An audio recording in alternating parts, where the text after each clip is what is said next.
سامعین، آج کا دن پھر تحریک انصاف کے لیے ایک سیاہ دن ہے۔ سیاہ دن اس لیے ہے کہ آج دہشت گردی فیصل آباد کے جج نے پھر انصاف کے نام پر تحریک انصاف کے گردن پر کلہاڑا چلا دیا ہے۔ ہوتا کچھ یوں ہے کہ آج ایک مقدمے کی سماعت کے بعد اس کے فیصلہ اناؤنس کرنے کا دن تھا۔ رانا ثناء اللہ نامی ایک شخص ہے جس کو پورا پاکستان جانتا ہے۔ وہ مسلم لیگ نواز کا صدر ہے پنجاب کا۔ اس کے گھر پر 9 مئی کے دن مبینہ طور پر حملہ ہوتا ہے، توڑ پھوڑ ہوتی ہے، اور اس توڑ پھوڑ کا جو الزام ہے وہ سچ ثابت ہوتا ہے۔ لہٰذا آج پاکستان تحریک انصاف کے لوگوں کو 10 سال کا وہ جو پیٹ مٹھا ہے وہ سنا دیا گیا ہے۔ کیا بات ہے پاکستان کی! اس لیے ظلم ہوا ہے، اس لیے ناانصافی ہے کہ آج کا مقدمہ دیگر مقدمات کے ساتھ ملتا ہی نہیں تھا۔ یاد رکھیے، پاکستان میں 9 مئی کا بیانیہ یہ ہے کہ تحریک انصاف نے 9 مئی کو منظم ہو کر پاکستان کی فوجی تنصیبات پر حملہ کیا۔ اس میں DHQ Rawalpindi, corps commander house Lahore, اس کے علاوہ میاں والی کا جو فضائیہ کا ہے اڈا وہاں پر، لہٰذا یہ دہشت گرد حملے جو تھے ان کو دہشت گردی کے جو جج ہیں وہ ہی سزا اور اس کی سماعت کریں گے۔ لیکن رانا ثناء اللہ کا گھر آج پہلی دفعہ پاکستانیوں کو پتہ چلا کہ وہ بھی کور کمانڈر ہاؤس سے کم تعظیم کے قابل نہیں۔ لہٰذا آج کے فیصلے کے بعد اگر کوئی بھی شخص رانا ثناء اللہ، جاتی عمرہ، رائے ونڈ یا دیگر کسی بھی محسن نقوی یا کسی بھی گھر کے سامنے سے گزرے تو اس کو چاہیے کہ تعظیماً وہاں پہ 2 منٹ کے لیے رک جائے، جھک کے گزرے، کیونکہ یہیں پیمانہ ہے اطاعت کا۔ بھلا کیسے ممکن ہے کہ کور کمانڈر ہاؤس کی تعظیم اور اس پہ جو حملہ کرنے والے ہیں ان کو بھی 10 سال کی سزا، اور ایک سویلین کے گھر پر حملہ کرنے والوں کو بھی 10 سال کی سزا؟ اور ناانصافی اور ظلم کیا ہوتا ہے! یہاں پر لفظ ہی ختم ہو جاتے ہیں۔ پوچھنا تو یہ تھا اس جج موصوف سے کہ کم از کم اتنا تو سوچو کہ کسی سویلین، اگر یہ مقدمہ بالکل سچا ہی ہو، ہم تو کہتے ہیں نا جھوٹا ہے، پرزیوم کر لو کہ یہ بالکل سچا ہے، تو پھر بھی یہ دہشت گردی میں نہیں آتا کہ کیسے رانا ثناء اللہ کے گھر میں اگر کوئی داخل ہو کے توڑ پھوڑ کرتا ہے تو یہ دہشت گردی میں کیسے آتا ہے۔ دہشت گرد تو وہ ہوتا ہے جس کے ہاتھ میں ویپن ہو، جو مسلح ہو، جس کی انٹینشن اسٹیٹ کے اگینسٹ ہو، جو پبلک ایٹ لارج کے خلاف کام کر رہا ہو۔ تو کیا رانا ثناء اللہ آج GHQ بن گیا؟ کیا رانا ثناء اللہ کا سمن آباد والا گھر جو ہے اس کے رہنے والے فوجی تنصیبات بن گئے؟ اتنا ظلم تو نہ کرو پاکستانیوں کے ساتھ کہ وہ کسی کو بیان کرنے لگیں تو آگے جو سماعت کرنے والا ہے وہ بھی یہ کہے کہ چپ کر، تو جھوٹ بول رہا ہے۔ دراصل آج کا دن انصاف کا وہ سیاہ ترین دن ہے جس کی مثال پاکستان میں پچھلے حالیہ جو دن گزرے ہیں آپ کو تواتر سے نظر آئے گی۔ کیا کیجئے؟ اصل میں مدعا کیا ہے؟ اصل مدعا یہ ہے کہ عمران خان کو تمام مقدمات میں سزا دینا۔ آپ پوچھتے ہوں گے مقدمہ فیصل آباد کا اور عمران خان سے کیا تعلق؟ جی ہاں، آج PTI کی جو ٹاپ لیڈرشپ ہے اس کو سزا کیوں سنائی گئی؟ اس لیے کہ پروسیکیوشن کہتی ہے کہ اس کی پلاننگ جو ہے وہ زمان پارک میں اس وقت ہوئی تھی جب عمران خان اس میٹنگ کو ہیڈ کر رہا تھا جس میں یہ کہا گیا تھا کہ اگر عمران خان کو گرفتار کر لیا جاتا ہے تو پھر کیا ہوگا؟ پورے ملک میں فوجی تنصیبات پر حملہ ہوگا۔ بسم اللہ۔ اور اس میٹنگ میں یہ جو آج کے لوگ ہیں وہ ہاں موجود تھے، لہٰذا یہ قابل سزا ہیں۔ ایک کامن سینس رکھنے والا آدمی یہ کہہ سکتا ہے حضور انور کہ اگر میٹنگ کو ہیڈ کرنے والا آدمی کیسے بچ سکتا ہے جب میٹنگ کو سننے والے اس میں آلریڈی سزا دے چکی ہوں؟ تو یہ پاکستان کی عدالتیں جو سرنڈر کر چکی ہیں۔ دوسرا، آپ نے کبھی سنا ہوگا شاہ سے زیادہ شاہ کے وفادار، یہ ہیں پاکستان کے وہ جج جو شاہ سے زیادہ شاہ کے وفادار ہیں۔ آپ ہنستے ہوں گے کہ میں نے کیا کہا دیا۔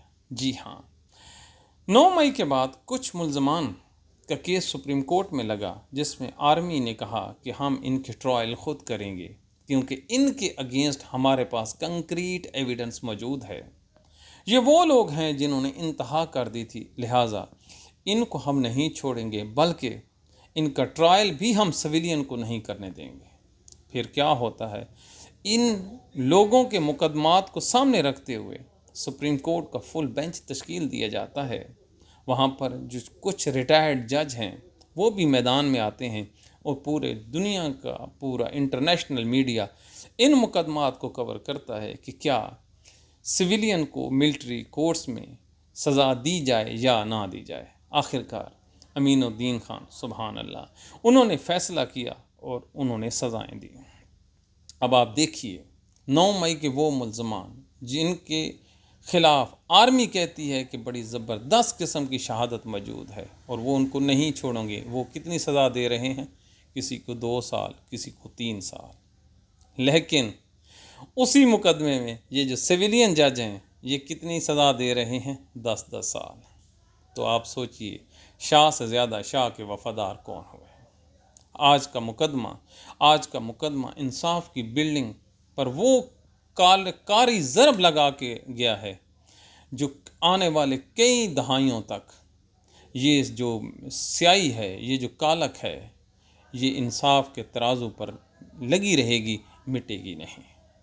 وہ مقدمہ جو 1979 بھٹو کے مقدمے سے شروع ہوا تھا، پاکستان کی عدالتوں نے ایک قسم نہیں اٹھائی تھی، وگرنہ تہیہ کر لیا تھا کہ ہم کبھی بھی کسی بھی مجرم کو 109 یعنی مشورے میں سزا نہیں دیں گے، نہ ہی اس کا ٹرائل کرنے دیں گے۔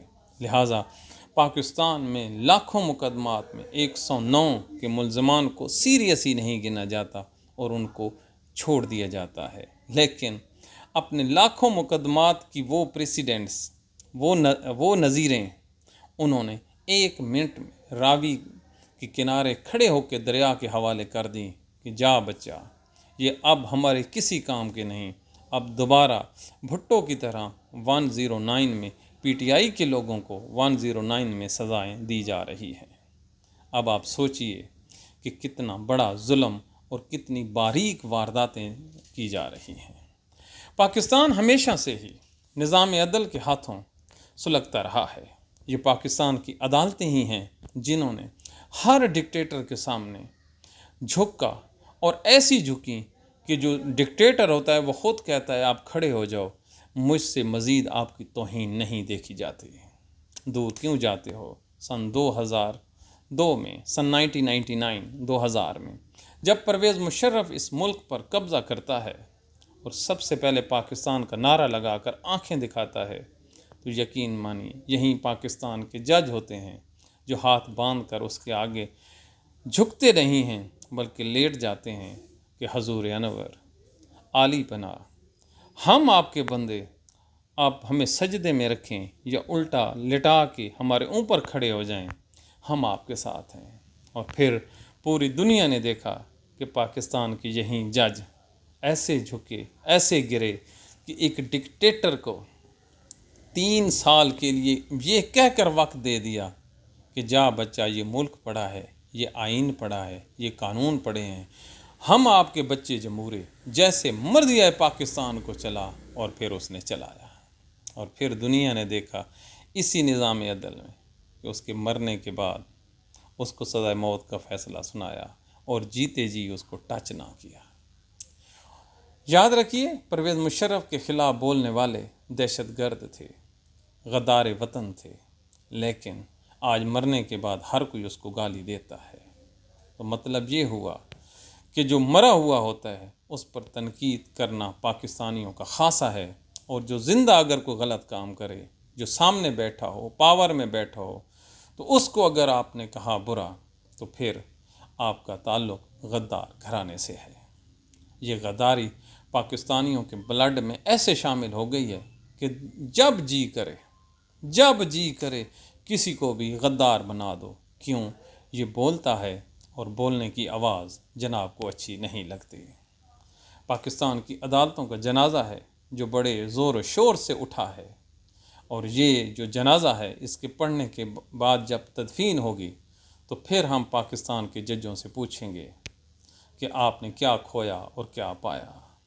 تاریخ ہمیشہ ان لوگوں اور ان ججوں کو یاد کرتی ہے جو ظالم یا ناانصاف کے سامنے کھڑے ہو جاتے ہیں۔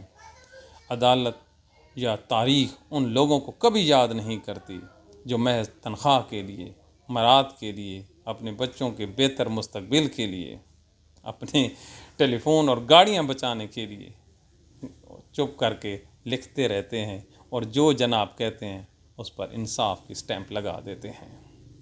پاکستان کی عدالتوں کے جج روئیں گے ایک دن، اور اتنا روئیں گے کہ ان کے آنسو پوچھنے والا کوئی نہیں ہوگا۔ یقین مانیے، اگر آپ 100 میں سے 80 آدمیوں کو آپ حال جاننا چاہیں تو کوئی ایک آدمی بھی پاکستان میں عدالتی نظام سے مطمئن نظر نہیں آئے گا، اور شاید ہی کوئی کہے کہ پاکستان کے جو جج ہیں یہ انصاف پر مبنی فیصلہ کرتے ہیں۔